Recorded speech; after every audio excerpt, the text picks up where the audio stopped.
Hello my fine and fabulous viewers, welcome to another video of mine. This is kind of going to be something a little different. Today is going to be a discussion on self-doubt and self-worth in terms of your creative mind. So I'm going to start out by telling you a little story. So I've been trying to get into art and comics, and I want that to be the medium that I do in life. I would love to draw comics for a living.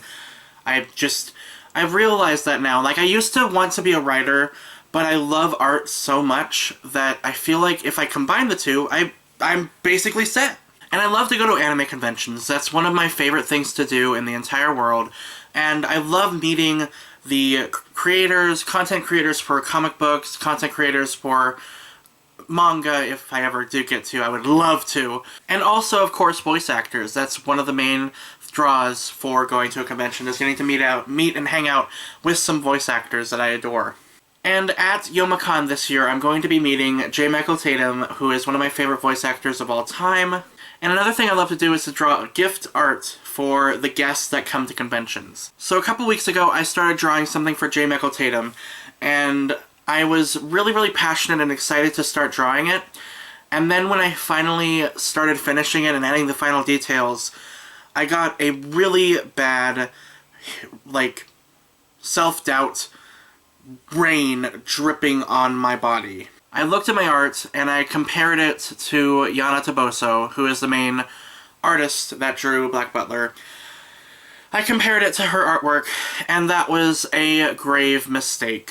I started crying and just felt so horrible because my art didn't look as refined and crisp and clean as hers. Which is totally asinine now that I'm remembering it, going back on it, because she's been drawing for so many years, and I have only been drawing since high school, which is a long time still. It's like 8 years, roughly?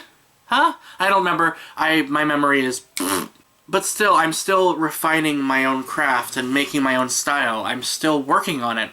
And I shouldn't be beating myself up over something so minuscule as not making the art look exactly like another artist's. That's ridiculous! And honestly, I wish I didn't feel so bad that day because it doesn't make any sense. I was actually talking to another friend of mine who's a big artist as well, one of my favorite friends in the world. I talked to her on Twitter, and she was also feeling a little bit of self-doubt about her own artwork, and I gave her advice to just, keep drawing and just do it. Do what you love. Forget everything else and just do it. And then I thought, oh my gosh, I do the same thing to myself when I draw something, and I'm giving her advice for something that I struggle with myself.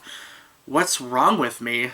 So that was kind of a revelation of mine, that I am awesome, and I just need to stop thinking I'm so bad when I'm not. Because no matter what art medium you're in, what it is, writing, acting, drawing, whatever artistic medium you do, the fact that you're doing it is a wonderful thing, and you need to keep trying and keep drawing, keep writing, keep acting, keep honing your craft, because eventually you are going to be one of the greats.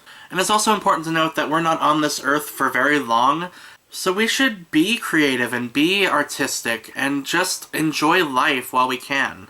Have you had any of these struggles? Please let me know in comments below. I'd love to discuss it with you, discuss something like this with you. It's really important, I think, for people who are creative to come together and be themselves. And thank you so much for watching, guys. I will see you guys in my next video. Keep drawing, keep acting, keep writing, and as always, stay sexy.